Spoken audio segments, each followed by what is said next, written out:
Hi there. Thanks for staying with us here on the show. This is Prime Morning. It's still, a very early morning yet. I'm not sure you have left your house. Maybe you have, wherever you find yourself. Wishing you the very best of the day. And please stay positive. You're definitely going to be okay. All right? Great stuff. This segment is proudly brought to you by Franco Trading Enterprise. Still, folks, Papa Pathie.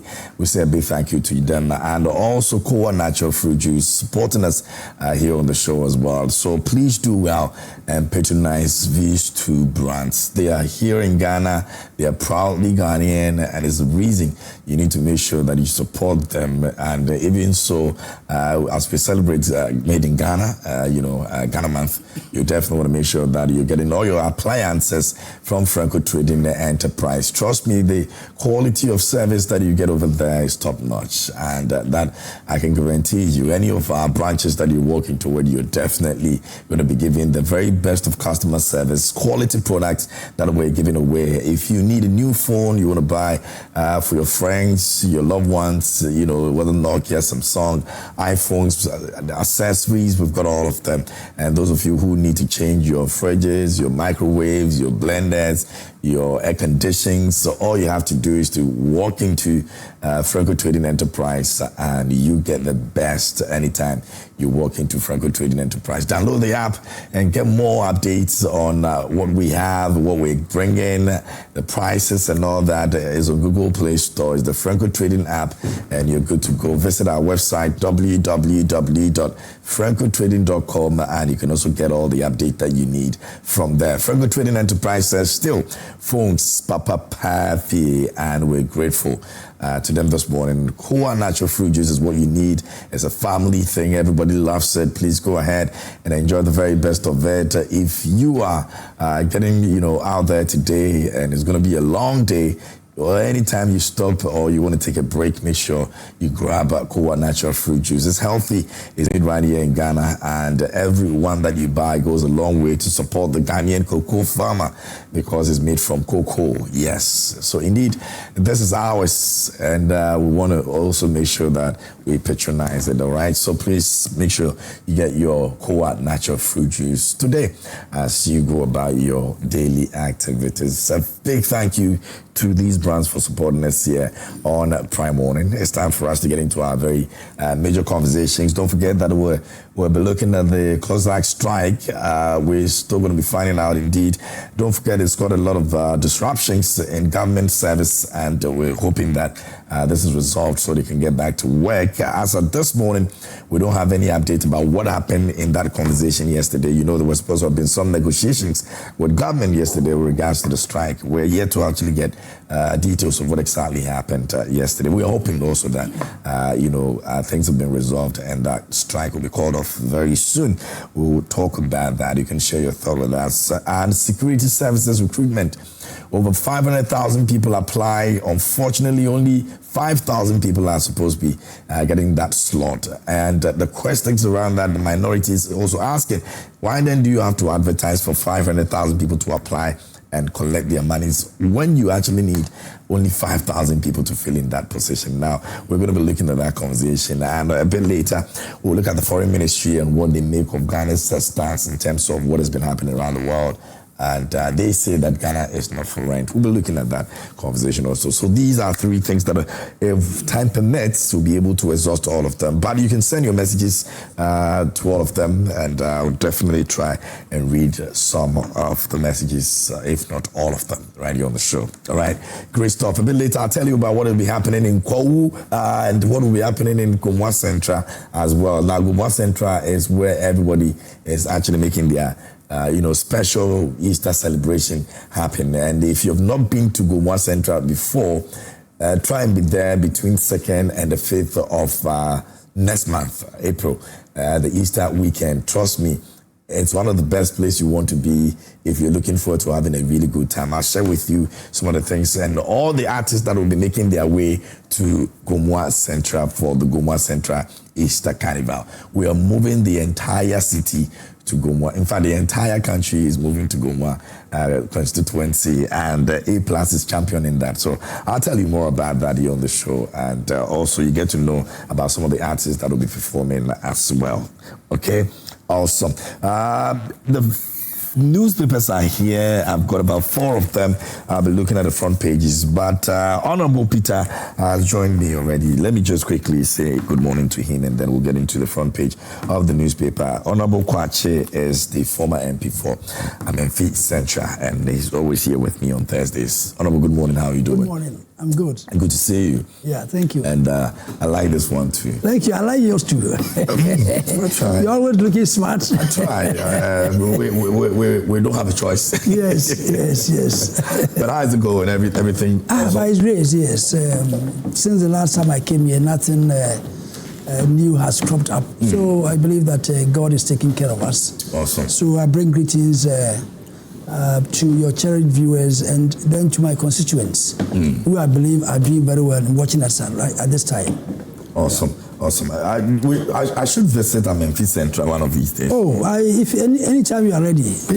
I should make time. I'm trying to see how many constituencies I can visit, especially those ones that have the those who have been in charge and still in charge. How many are on the show? I should be able to explore those places. Yes. Yeah. I'll be glad to. We'll try. We'll put something together. Yes. To shepherd you around. That'll be good. That'll be great. All right. And Honorable joined me. We're also looking forward to having Ishaq Ibrahim, senior lecturer UPS Law School, a member of the NPP Legal Directorate.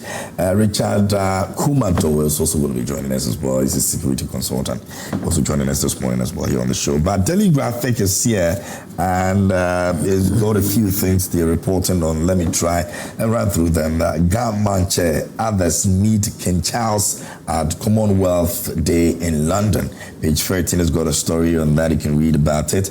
And it's got a picture of King Charles and the Gamanche in a very hearty conversation. Government revises public land sales structure, and REITs can unlock diaspora pension fund capital success. So oil price spikes from Iran conflict, remove taxes on fuel to cushion consumers, analyst says so. And the coming weeks will be very interesting if we don't really get to have some good news from this ongoing conflict. If we're not careful, things will be turning some way. But we're hoping that we don't get there. And the back page says Nyako Civil Water Systems Commission. That's the Daily Graphic this morning. The Chronicle here says Paramount Chief probes land guards activities in the Ada traditional area. And Osahin, no money for farmers yet, money for jets. And the U.S. strikes Nigeria from Ghana. Big question mark over there. Minority demands answers. And the government unveils watertight land reforms to boost revenue. And away from that, it's got the quote, the Bible verse for the day is taken from Deuteronomy 13:14. It says, then you shall investigate and search out and inquire thoroughly if it is true. And the matter established that this abomination has been done among you. And that's the Bible verse this morning. Away from that, overseer is here, and it says kidney disease cases increasing among youth, young people. That is from Konfanochi Teaching Hospital Specialist warns. We had a story on that. There's so much adventure in the system right now. Like young people just want to be too adventurous and ending up, putting their lives at risk and all of that. And watching that news story, I'm asking myself, so what are you hoping to experience? That things that you don't even know the origins of it, you just want to explore, and so you just pick it up, and then you're drinking. I don't understand.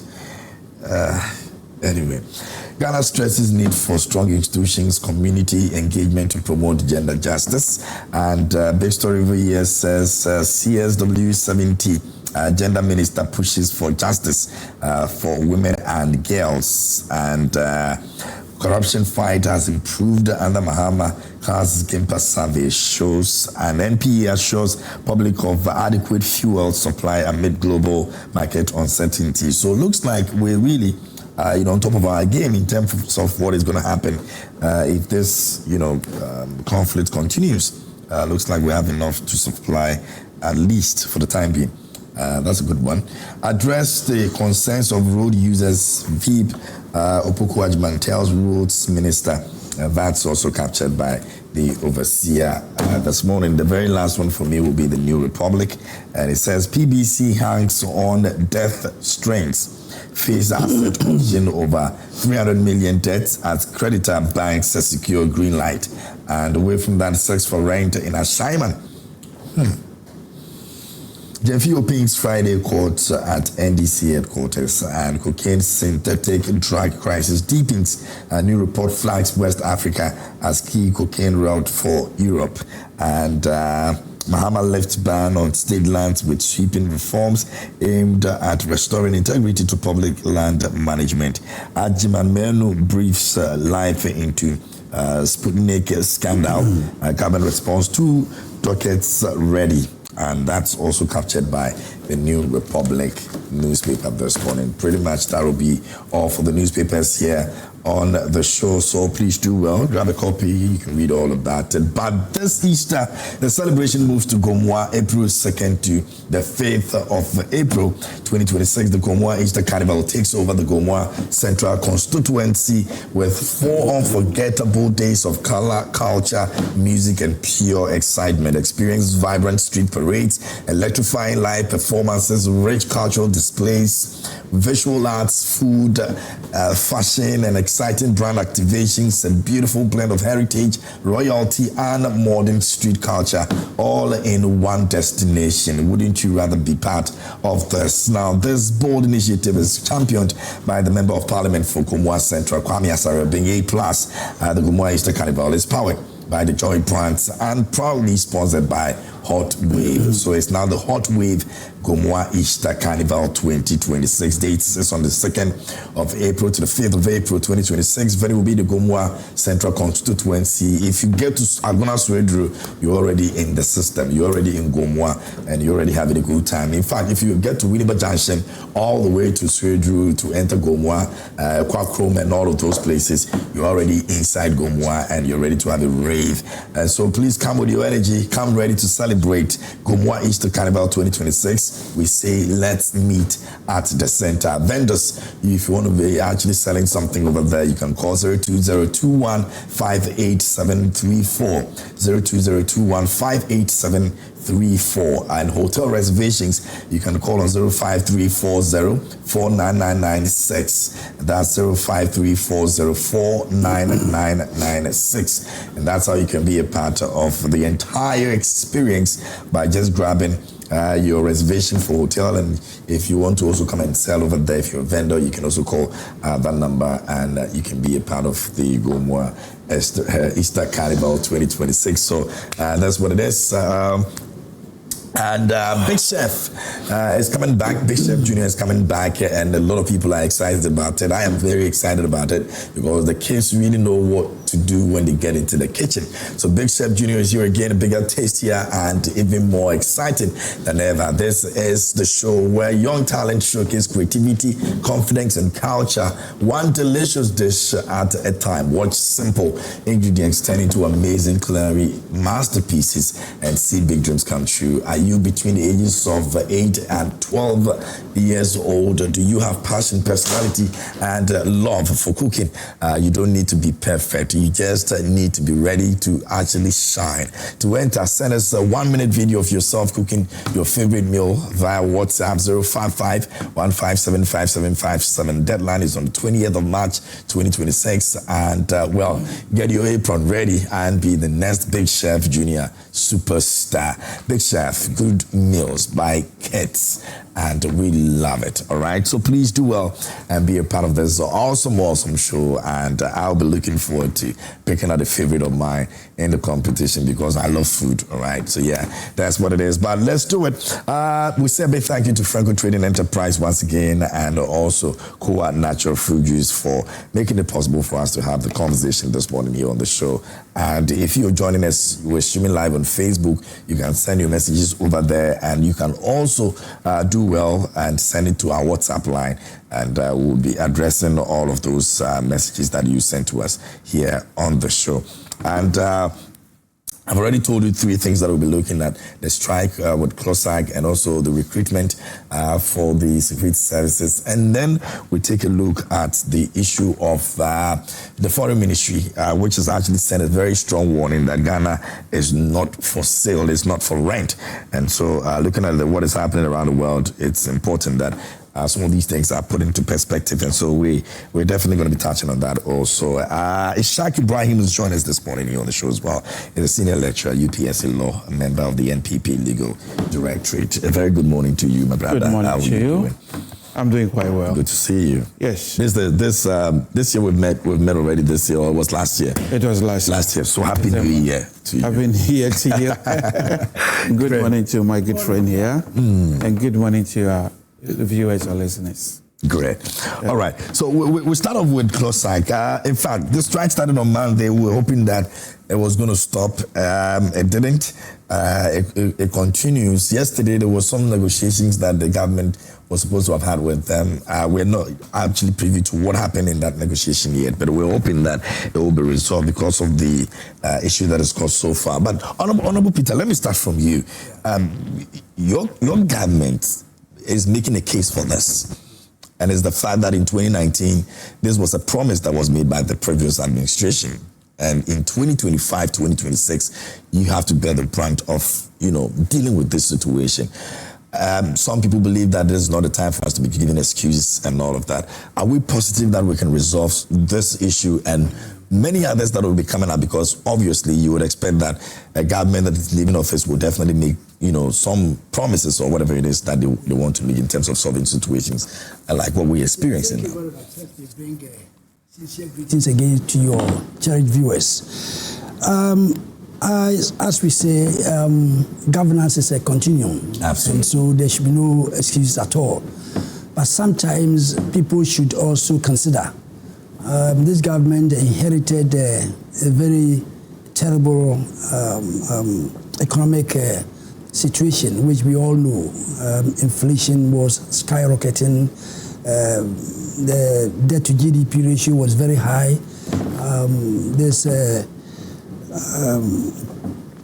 The CD was not performing well on the international markets, and so many problems were there. And this government took the first year to at least stabilize the situation in the country. That notwithstanding, I believe that if you take over everything. That is the good and the bad. But as I said, the workers should also consider. I believe that before embarking on strike, they should have gone through the mill. I don't know whether that was done, because all we heard was that they had gone on strike. It is the Westman government. I mean. Previous government. But I'm sure that they may have also engaged the government, because they just can't wait and wake up and maybe there was the delay that caused the strike that they okay, maybe they relied on the fact that they had negotiated with the previous government, and so as a government is continuing, if you come, whatever had agreed should be implemented. That maybe, I don't know, because they should know that strike becomes legal if you follow the Labour Act, that is 203, Act 651.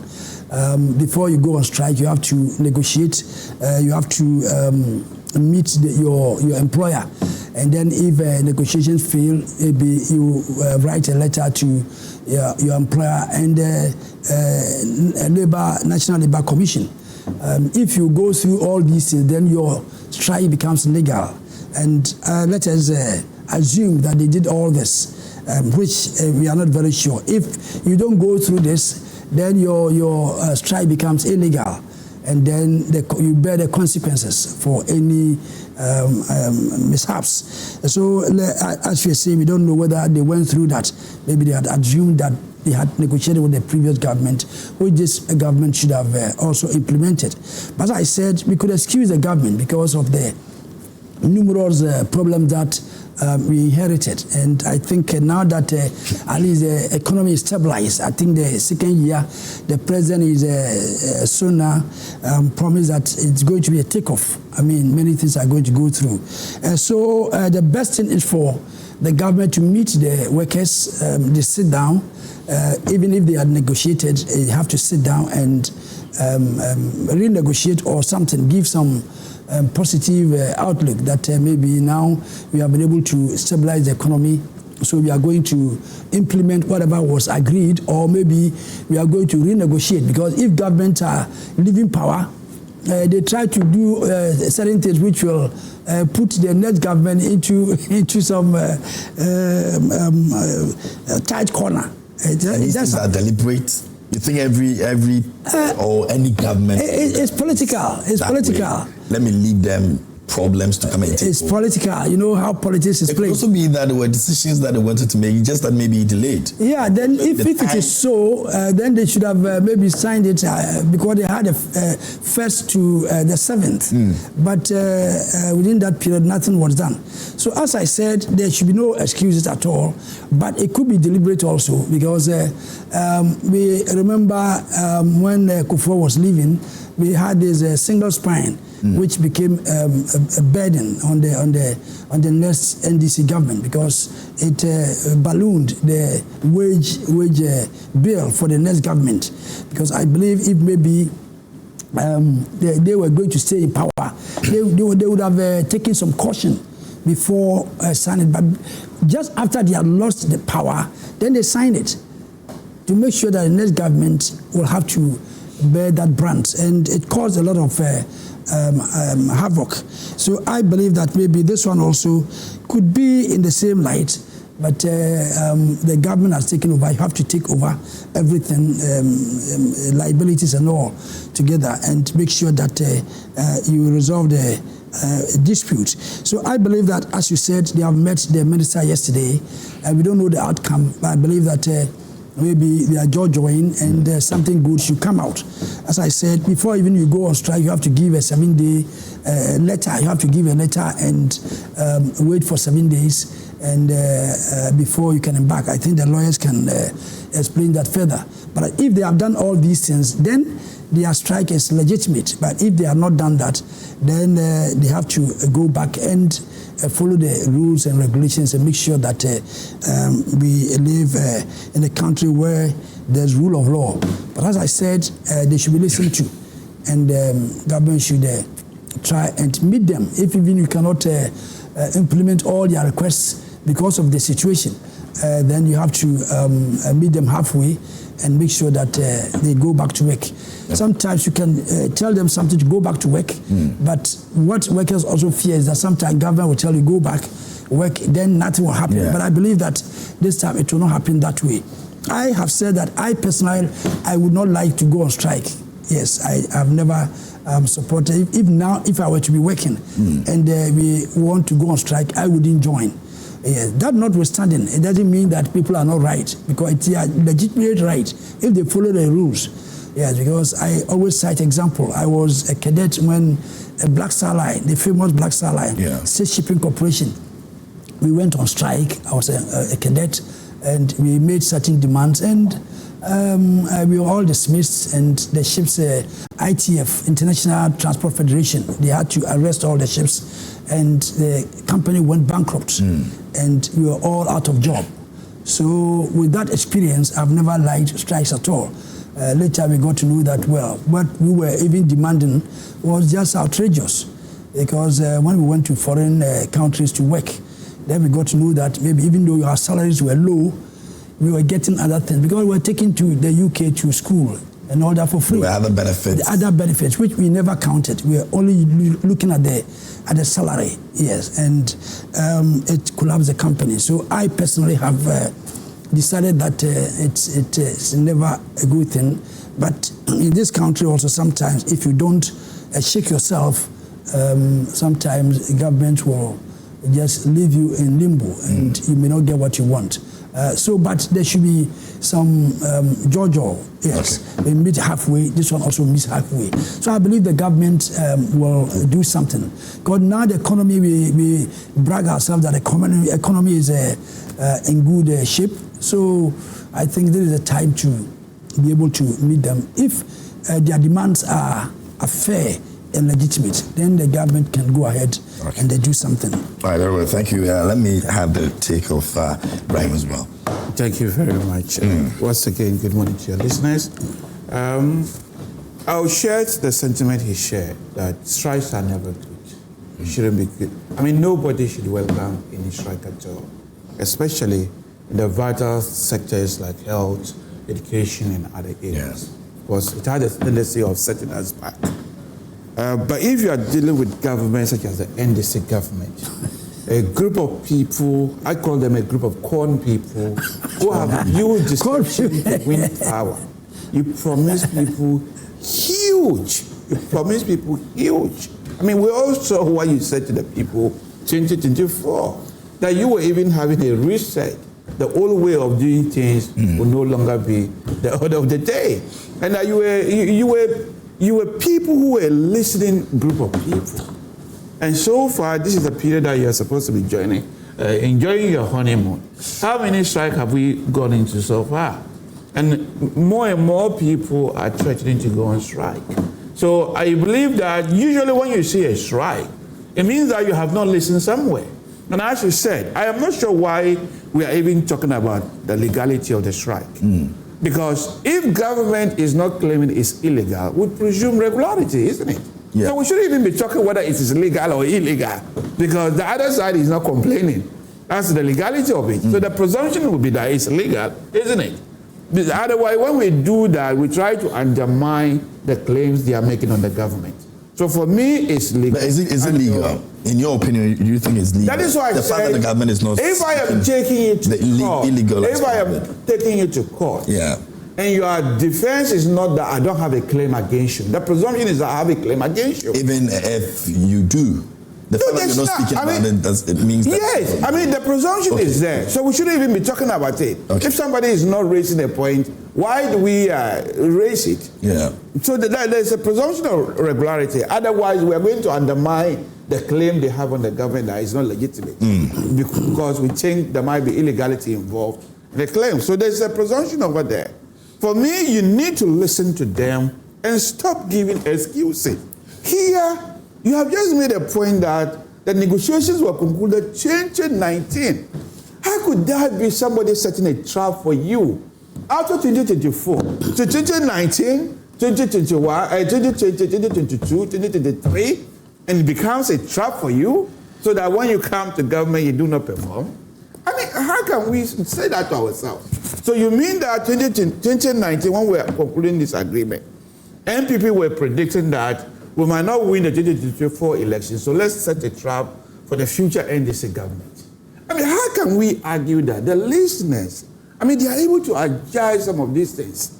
If you are struggling for whatever reason, explain to the people. I've always said the NDC government, you are acting like a typical student. When you present yourself for assessment, and if the score is A, you say you've gotten A. But if the score is F, you say you have been given F.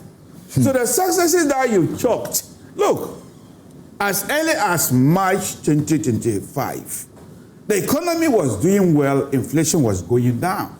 Even though we believe that we knew it was going to you contributed to because 2024 November, the then finance minister, Dr. Mohamed Anta, gave a speech. And he said the worst is over. 2025 was going to be a good year. And you have been telling the people that you are recording success. You are recording success. And as you already said, government is a continuum. You inherit the benefits, you also inherit the encumbrances. Because when this agreement were concluded, they were not concluded on behalf of Akufo-Addo. They were concluded on behalf of the Republic of Ghana. And whatever you inherit, you ought to implement them. For you to give an explanation that a trap was set for you as far back 2019 for you to fail. I mean, You ought to give credit to your opponent, even if you think they don't deserve it. Because that is a fair game to say that maybe that is why the people are not taking you seriously. Because if I'm the leader on the other side, I come to you and you say we are struggling and that this was a trap. Especially they hear you on the TV. That you said this was a trap set for you by the NPP as far back to 2019. When the people are coming to negotiate with you, they are not going to negotiate with you with your good faith. Because they've already seen what the surrogates have said on TV. So they will come to you with a position that... An entrenched position. It becomes difficult to even negotiate. But if you say there was some difficulty, of which you don't say there's a difficulty, because since you took over, you've been celebrating low-hanging fruits, and said these were bigger fruits. So the people have legitimate demand to make on you. If you are doing very well, you promise in 2029, you ought to fulfill them. You think the NDC is playing too much of excuses card? From day one, they have always played excuses. Because they have no plan when they were taking over. They just said exactly what the people wanted to hear to win power. They had no plans. Look at their so-called 24 hours economy. When they started, they marketed it as a 3-shift system. And they told people that as soon as we take over, youth unemployment will be something of the past. When they took over, look at how they are not marketing 24 hours economy. They made some progress. What is it, legislation? Yes. Do you need legislation to actually put a 24 hours economy? So the idea is that it becomes something that will continue. The Chinese, if any other government takes over, it becomes an authority. Proverb that only fools learn from their mistake, but other people have made mistakes for you to learn from. Those countries that have 24 hours economy, did they achieve it through legislation? No. You just need to put in place the enabling environment so that individual entrepreneurs will make this decision for themselves. If tourism industry is booming in Ghana, and if you're a hotel and many tourists are knocking your door throughout the night as well as daytime, do you need government legislation to open it 24 hours? Because you don't believe that yes. in the dispensation that we find ourselves, where continuing what another person left is always yes. a problem. As a legislation of a sort, an authority of a sort will not enable other government to continue when one leaves office. I'm not sure how strong is your constitutional law. Can one parliament bind another parliament? So if because of continuity you want to put in legislation, if the next parliament comes, they have the number, they will repeal it. So what has the legislation? But that is what we're trying to avoid. No, you just said, yes. attempt to put legislation. So the argument is, do we continue on that line? It means that what you have already doing is flawed. Maybe the best way you can do that to guarantee that is proper consultation with the other side. Those who have the potential to come to power, change it, especially the NPP.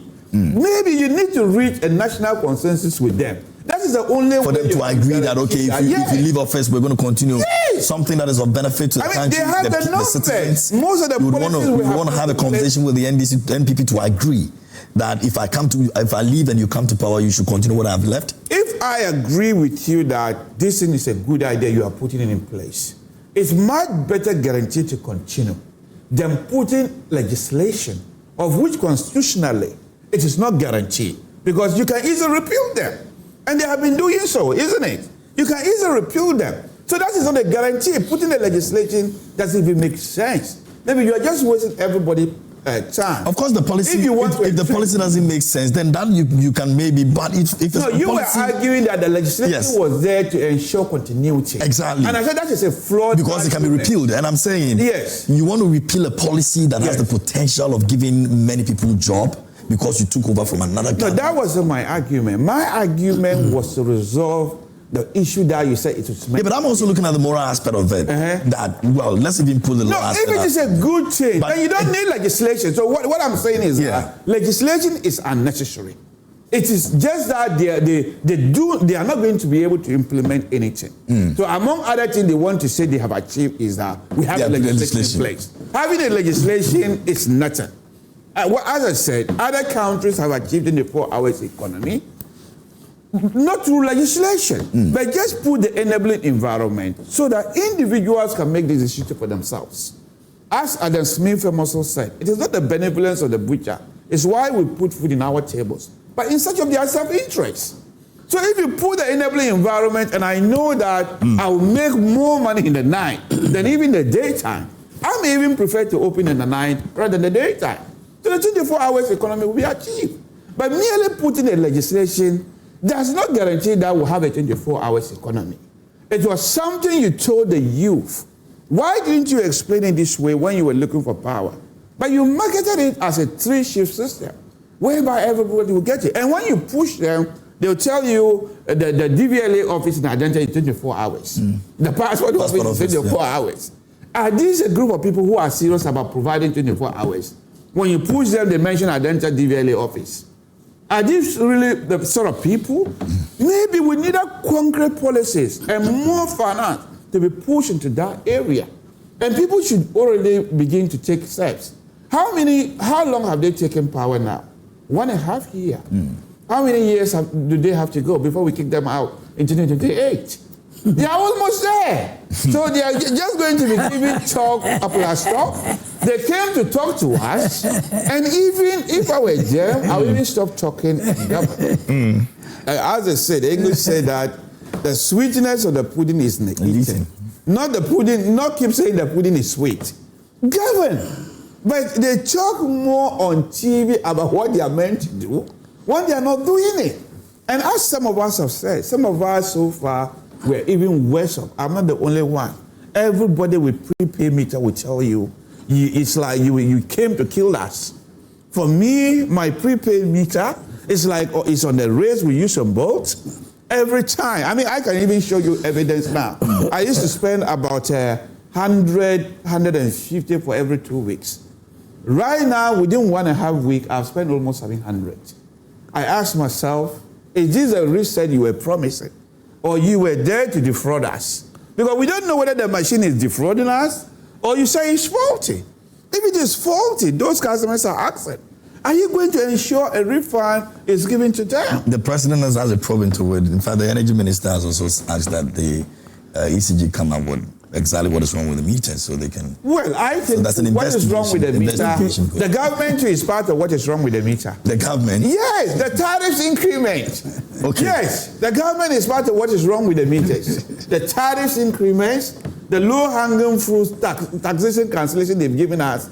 If you have cancelled the e-levy, which was 1%, 1 cedi in every 100, and you cancel betting tax, of which many of us do not do, and you celebrate it. Then you increase electricity and water tariffs twice since you took over. I mean, how can I be better off? I cannot be better off. They said you bought the meters. You brought the meters to them, the meters that we're having issues with. That is the argument. Is it what we are talking about? You can't have conversation with them because when the meter that is running, so much like you said. When the argument is that you bought the meter. So if we brought the meter, why was the complaint not laid on us during our time? It means someone is manipulating the meter. Why was that complaint not there? So they will never take responsibility for anything that have gone wrong. I am very sure that if some people's wife now fail to get pregnant, they will be blaming it on the previous government. Because they've run out of excuses. For me, it's high time you are very clear with the good people of Ghana because you are taking them for a fool. And many of us can discern beyond this argument. Especially, as we said, these strike people. If they hear you explain on TV that 2019 it was a trap set for them, it means that you have been setting those traps, and you think everybody's a trap. Okay, all right. Ibrahim, thank you. We're going to dovetail the conversation into the security service because they all seem to be unemployment issues. So maybe, Honorable, we'll respond to a few things. Yeah, a few things. Yes, I think. I'll come back to you again. I'm not sure the security service. For all due respect, I think my good friend, the lecturer, was rather talking about conditions in the country, which if we go there, I think we'll have a lot to say. And we will leave it to the good people of Ghana to judge whether their situation now is worse off than when the previous administration. Yeah. So that one, I think he spent a lot of time on that. And he said they completed the negotiation in 2019. And what time did they go out of power? 2024. 2024. Is it not surprising You can understand why you have finished negotiating 2019 and you could not implement it for 5 years. And now you are blaming somebody who just came to power for 1 year and came to meet all these Herculean tasks to climb. So I believe that they are not, they are being disingenuous.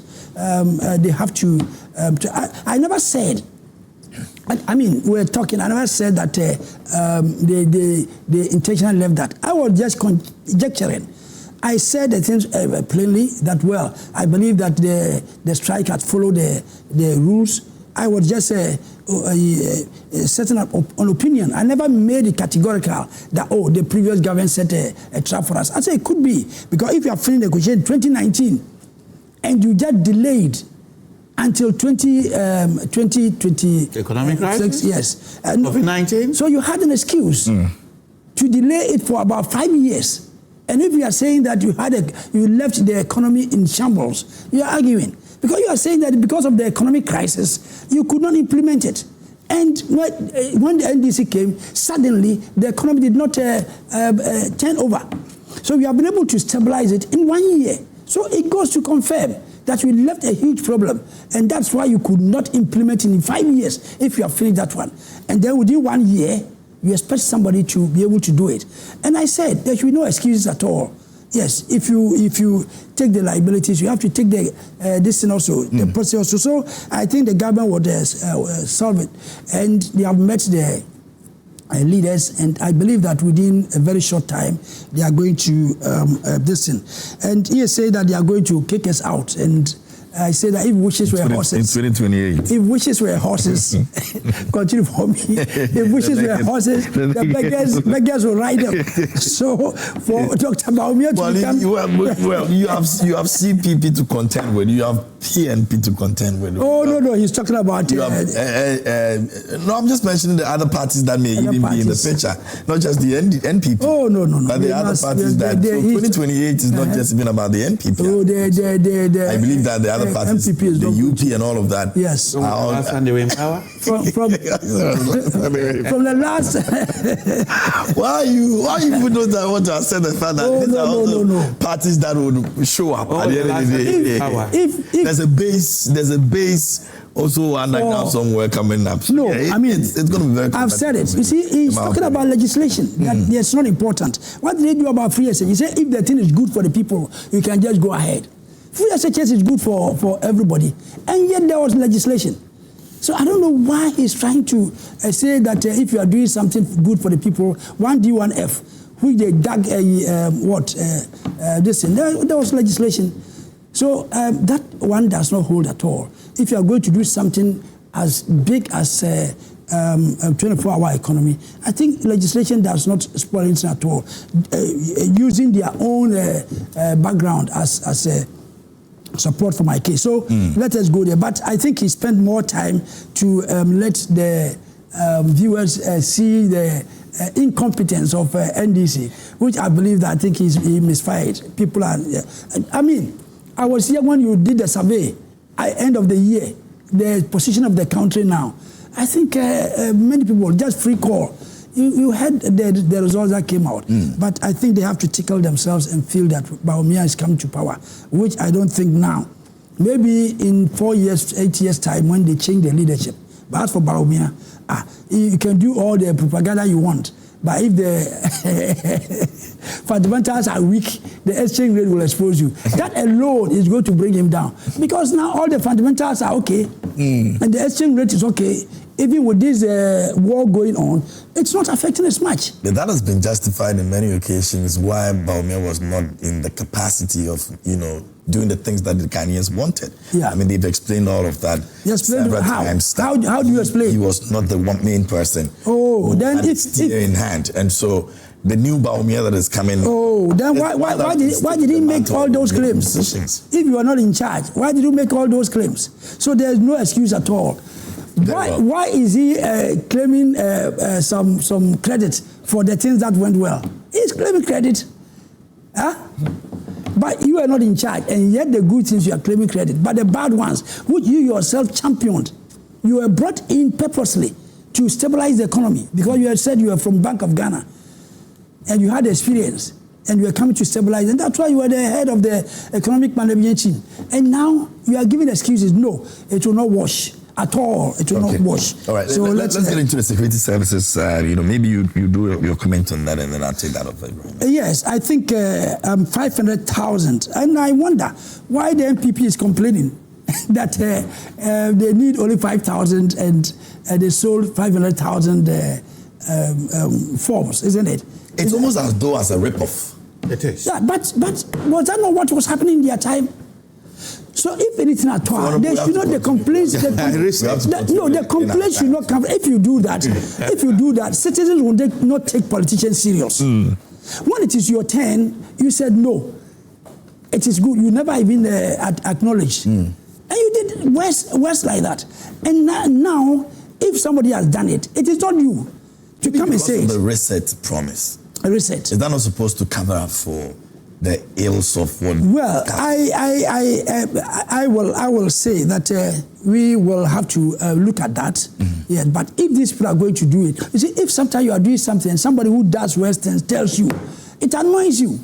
Absolutely. It's so annoying. At the end of the day, you also have to make sure that the same thing does not happen. Exactly, yes. That one I do agree. But if they are going to champion this one, then I don't think it's fair enough. If you are in the seat, you think it is okay.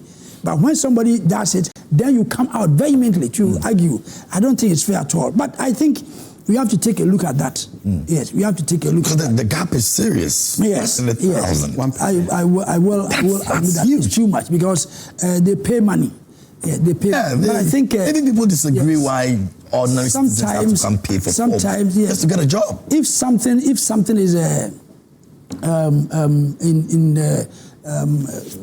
practice, it's very difficult to change straight away. So I believe, and I strongly believe, that the next intake should not do that. I personally believe that this should not happen because if you go to other places, they beg people to go to the military. Yeah. Yes, they beg people to. That has many incentives. Yes, and so if you have to pay for a job, with this one, I think that to 500,000 youth to pay money to go, and out of that we take 5,000. I think it's a bit hard, especially considering what they went through. Some people lost their lives, the stampede and all that. And I think I would say that the government has now made it a point to start creating jobs. I think all this comes about because for the past 8 years, they deceived that with this NAPCO or what? What is it? What was NAPCO. NAPCO, yeah, all those. They were all skirmishes. They were all fruitless efforts to make sure that they deceive the good people of the youth. Yes, I remember very well when that thing was brought. I went on Adjun TV and said, no, this one is not going to solve our problems. If anything at all, it's going to waste our money. However, the youth are also part of the country. So if they are just giving them money, they should accept it. Because if you don't have spaces in the various organizations for people to be employed, why then should you let these people go there and then you pay them? It means it's waste of money. And even the ceremony, the amount of money we spent on the ceremony was even more than the salary they took. I mean, that was how they wasted the nation's money. But I think after the stabilization of the economy, I believe that the next phase is the takeoff. When the president and the finance minister made their speeches, they said that no, the first year was used to stabilize, and then the second year, you can't even employ. At that time, when the debt to GDP was close to 100%, how are you going to employ? So there was no employment whatsoever. And if now we took over and the debt to GDP was around 90%, how are you going to employ? Impossible. You will not be able to. And with all this haircut and rescheduling of debts, there was no way. Now I think things have been stabilized. There's a time you have space. Debt to GDP is, I think, below 50%. So now, if government employs, they can pay. So everything Ghanaians should understand that the situation was just precarious. And now things have been reset slowly. You can't do all things together. And the big push is also going to add jobs to the system, like you see the construction going on and the rest. Yes, a chunk of money has been allocated for the big push, and I think it's going to create jobs. as he was denying, the 24-hour economy also is going to help, because now the legislation has been put in place, and if this is start, and then because we have freed some money out of the debt to GDP, then it's going to help to create jobs. Well, I think if this goes on, well, we won't be experiencing some of the things that we've seen. I believe that, yes, we must say that it's not the best at all. Now, every youth wants to go into the military or the police or this service, because that's the government work. And even during our time, it was not like that. No, you wouldn't see people just rushing to go to the police, to go to the military and all that. So it was just a normal case. These days, not now, not this government, but for some time now, this thing has been the only source of employment for the youth. And that's why you have this huge number. I mean, if you are going to take 5,000 and you take even 15,000, that means a third will be, to me, it will be fair. It will be fair. So next time, I think the authorities should get, if it happens like that, it means that we are just making money out of that, which I believe may not be right at all. Okay, I'll come back to you again, but let me, Ibrahim, give me 1 minute. Let me go on the phone line. I think I've got Richard Kumado over there. I want to ask him a few things. He's also going to help with the conversation. So, Richard, if you can hear me, good morning. Good morning. Hello, are you there? Hello, Richard, can you hear me?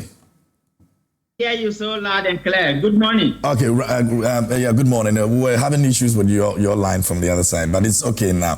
I'm grateful for your time this morning. An issue of this nature, where young people who are looking for job, in fact, security job for that matter, would have to go through this. I saw a video of a lady who was very livid about the situation on social media, asking that she gets a refund. How does this actually shape the minds of young people in terms of our safety, security? That approach is wrong. The strategy we put in place is wrong. There are 4 processes of recruitment into the security agencies. The first one is to apply by purchasing the form online or automatically. The second one is to ensure that people come for verification manually or automatically. The third stage is aptitude test. In a competitive environment as ours, when people finish their aptitude test using the digital platform, we should have displayed their score. And they didn't do that, and that was a red flag. The last point or the last process is what we call vetting. At the vetting stage, you are doing interviewing, you are doing medical, you are doing background checks. We didn't get that capacity from the company they brought to come and provide the aptitude test. And all the company did was a digital platform. In a security environment as ours, where there are so many things happening, third-party due diligence on vendors who are getting into the security environment is key. Ask yourself, has the BNI provided background checks on this company before we sign them on? The Attorney General signed the data protection legal agreement with this company before we give them the data? Who is going to pay? Is it the money that came from the application that is going to be used to pay? Or the agencies who have not asked for the digital platform company are the ones going to pay? I can tell you, it's not just the Africans who are worried, but law enforcement officers are worried because they don't know what the minister is dragging them into. And people have built their career for many years. And I think we should stop it right there. And I've asked the minister to get out of the space, allow the security agencies to do the recruitment, and we will be fine. Well, what does this make for our safety in terms of our security? Because these are young people. Keep on bastardizing the place with people who do not deserve to be there, you are going to have problems. And this is why we said that background checks and the vetting side of things is so important. As we speak, the BNI is doing vetting, the military is doing vetting and employing people. Nobody heard about it. It is because the minister came into the front and get involved into this particular matter. The young people might be worried, the security agencies are worried, that you are committing them onto something they did not ask for, and you are going to have problems. And the earlier he stops speaking, the better, because many of the things he's saying is inconsistent, sorry, and it's not aligning with the expectations of the Africans. And that is what the major issue is. This thing could have been done so easily. If you want to employ 5,000 people, give 1,002 to politicians because they wouldn't leave the system alone. Then allow the agencies to recruit 1,002 of persons with specialized background, lawyers, doctors, accountants, cybersecurity, crime scene, psychology, and all that. Then they will float out the 1,008 for persons without political godfathers, and they will give 1,000 to people with general background, and you'll be fine. But when you get into the center stage and say the kind of things you say in a manner that is being said, you are creating problems. And that is why they are having this particular problem. It's not because the recruitment cannot be done without problems. Brilliant idea on how we're supposed to have gone about this, but then again, you would have opposition putting politics into the fact that everybody deserves to be in that position. Why are you allocating? Of the approach the minister adopted. It's because of the approach. The approach was wrong, and there was no insurgency, there was no emergency. While he got himself into this particular thing, it's a problem for him, and they mustn't give any excuse. He has to take sole responsibility for this because people are worried. The agencies are worried. They don't know what is dragging them into. When people build their careers over the years, it shouldn't create any problem, please. Very well. Rich, stay with me. Let me get back to the studio. I'll get back to you again on some of the other issues we'll be talking about. Let me come to you, Ibrahim. Okay, thank you. I think when the Honorable was speaking, he used that famous slogan, that even the fundamentals are weak, the exposure. A very popular one for that matter. I think the slogan he should have used is that if you lie and deceive the public and give false promises on your way to power, the realities will expose you. It's a reality that is now exposing them. Now, instead of dealing with this issue, again, we are talking of a party that campaigned on research and said the old ways of doing things were wrong, and promise the good people of Ghana that you are now a new crop of people, of which we doubted anyway. And then they have given you power. And you are making references to NAPCO, you are making references to all sorts of things. And yet, when we inherited power from you, we inherited a large number of youth unemployment, of which we should all agree is a national security problem. Because if we have 500,000 of our youth, and they are interested in going into the security services, all of them are, they are full of, look how youthful they are. It's dangerous. And yet, instead of you putting proper measures, of which you already failed last year, resulting in deaths, one would have realized that you would have learned. And this year, the best way you could learn is to defraud these particular people. In fact, if it was in business, the prosecutor should have been interviewing them. Because if you have only 5,000 places available, and you collected money from 500,000 people, and know very well that only 1% of them will get that opportunity you are offering, aren't you defrauding them? At least if there's even 10% chance of me getting in, it's better. But if it is 1% chance, this is fraud. It's a fraudulent scheme, of which the lady is right to ask for a refund. Because it's almost like winning the lottery. Getting in is almost like winning the lottery. 1% chance. We ought to just accept that we have failed without making references to NAPCO as if it is absolve you from responsibility. Especially when you tell the people that the old ways of doing things is bad. And I am coming to put a reset. You are more or less like formatting. You are more or less like formatting.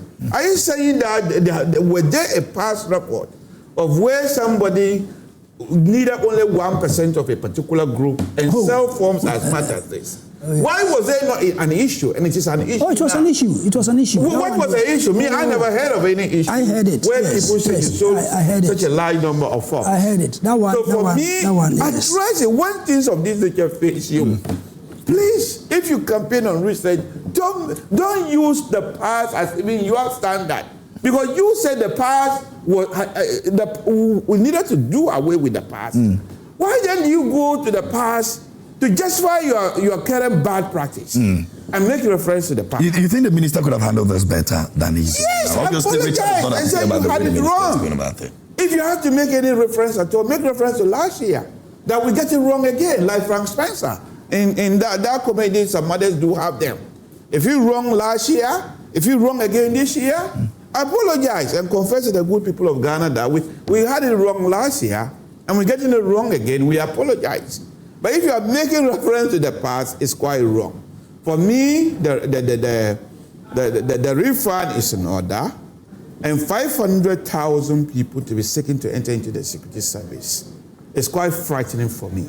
If we don't put in measures in place immediately, we're going to have a problem.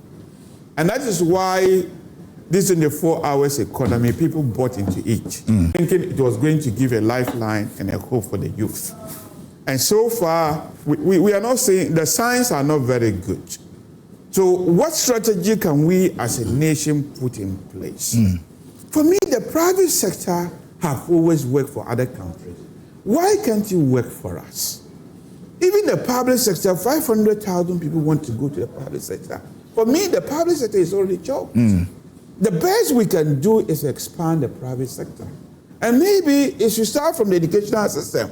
That is why when you were introducing this apprenticeship, some of us praise it. People should be able to know that we can do this by ourselves. I'm a lecturer in the university. I'm also into poultry farming. Farming could be a better alternative, especially when you watch clips on the YouTube. So they have come out with this Cocoa program. Yeah. If it was a serious program, we would have praised it and even encouraged it more. But look at the number of beds they are offering per constituencies. It's almost like a joke. Instead of offering millions of beds per constituency, they are offering them in the hundreds. I mean, how could such a thing do? Is it that you are trying to create awareness, or is this really going to empower people to know that farming is an alternative? Because while you are offering the best, it's almost like they should take it and do what the Nigerian call pepper soup. You see that? What kind of offer is that? Maybe that is where you need to be putting investment.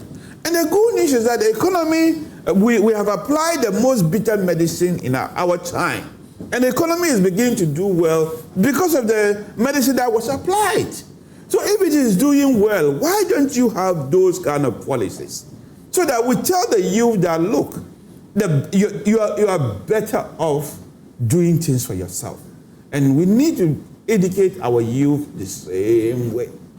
If you go to Britain, there is this thing called Dragon's Den. I don't know whether you've heard something like that. Dragon's Den? Yes. Yeah. A group of well-to-do businessmen who would come and sit down, and then the youth will have the opportunity to apply. You come and tell them your vision. If your vision is encouraging, they will invest in for you to realize that dream.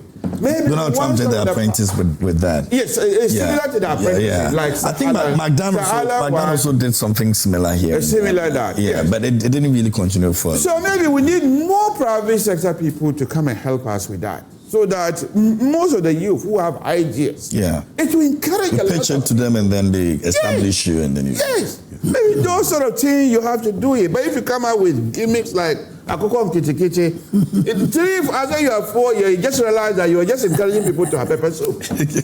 All right. Ibrahim, thank you.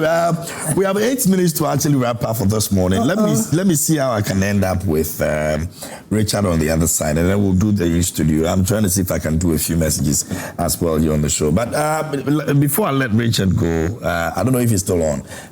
Okay, Richard is not on. Okay, great. Anyway, can I do some few messages and then I'll have the last takes from the my guests in the studio, and then we can wrap it all up. But let me once again remind you that this Easter we're all moving to Gomwa Central. Gomwa Central will be the side of attraction that a lot of people will be going, and so please come with us and let's meet at the center. Yes, from the 2nd to the 5th of April 2026. The Gomwa Easter Carnival takes over the Gomwa Central constituency with 4 unforgettable days of color. We've got culture, music, and pure excitement. When you come there, you get to experience vibrant street parades, electrifying live performances, rich cultural displays, visual arts, food, fashion, and exciting brand activations. Now, a beautiful blend of heritage, royalty, and modern street culture all in one destination is the reason you want to be part of this. This bold initiative is championed by the Member of Parliament for Gomwa Central, Kwame Asare or being A+. And the Gomoa Easter Carnival is powered by Joe Bryant and proudly sponsored by Hot Wave. So it's the Hot Wave Gomoa Easter Carnival 2026. Date is on the 2nd of April to the 5th of April, and it's the Gomoa Central Constituency.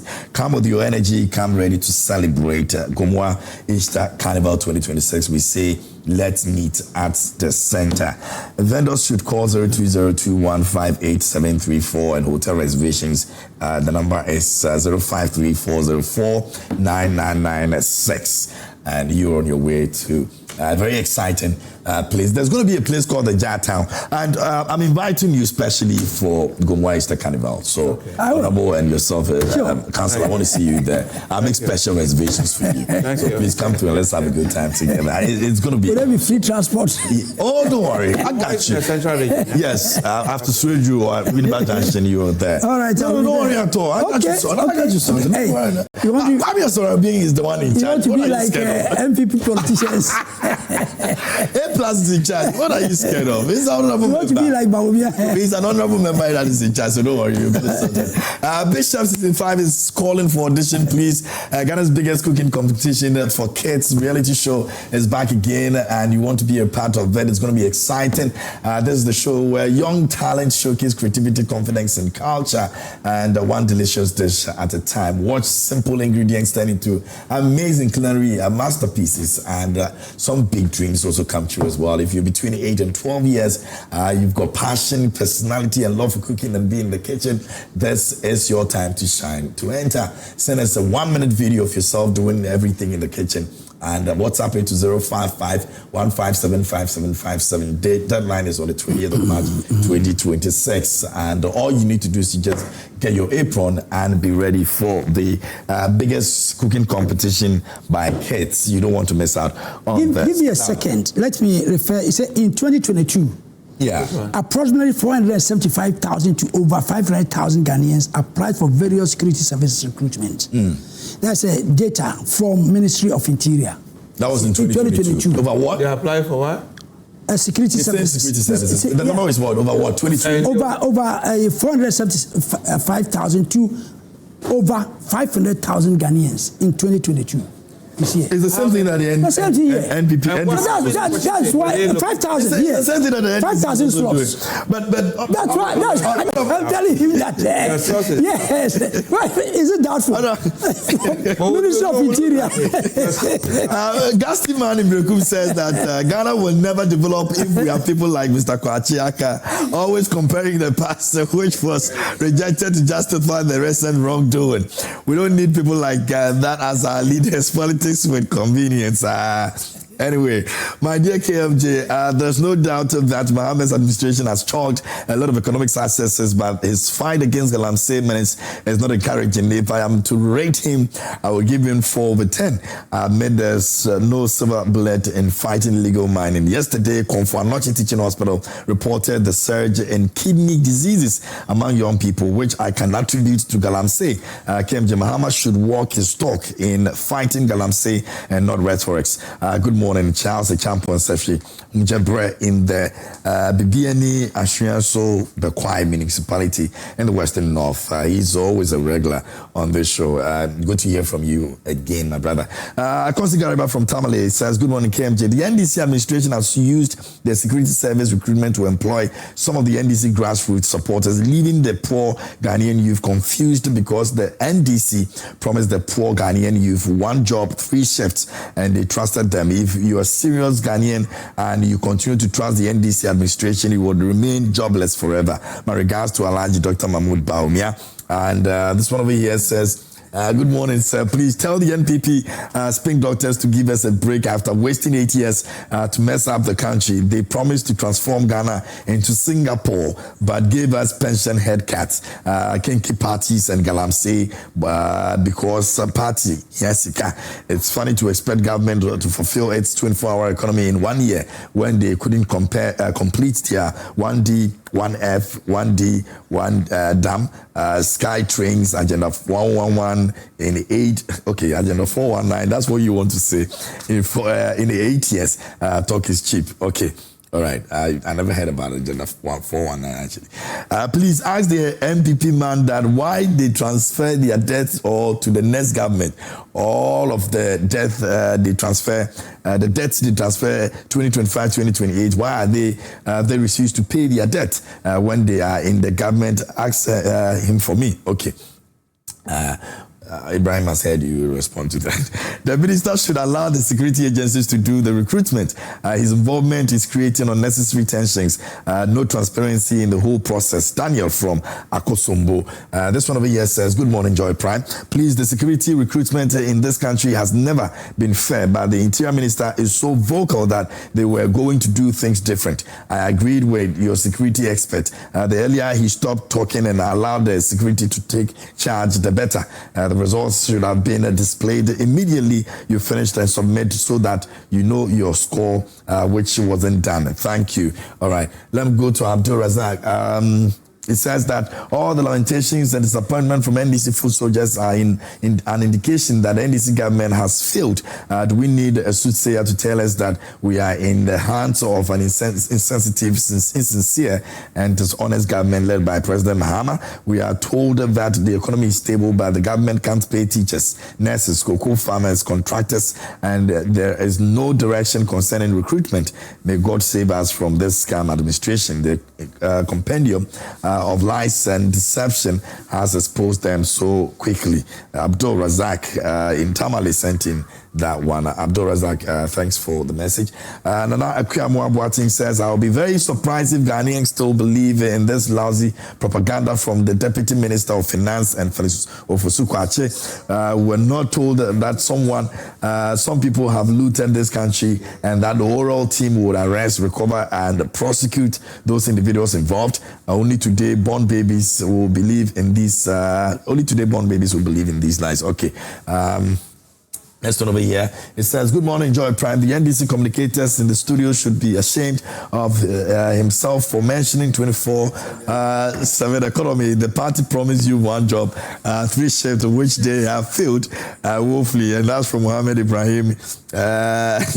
Michael is in Sphincters, and he says that, good morning, KMJ, and to your panelists, hope you are blessed. Please, Klosak should have exercised a little patience for the government by engaging them on a strike issue. But on the other hand, I understand Klosak frustration that the former government did not put their proposal to action. But to me, Klosak should have patience for this current administration because we all knew the kind of junk economy that was handed over to them. Just to comment on security, I think the Interior Minister is trying to be transparent to Ghanaians, so I am pleading to Ghanaians not to be angry with him. It goes on, it says, in fact, unemployment in this country for so many decades is a big fish in this security recruitment issue because most citizens don't have job, so they will fight to grab this opportunity. Having said that, I would like to comment on corruption. In fact, where Ghana is heading in terms of corruption or stealing is a crime to humanity. And if the current administration does not deal with this corruption character, then Ghana democracy will sink in hot dish very soon.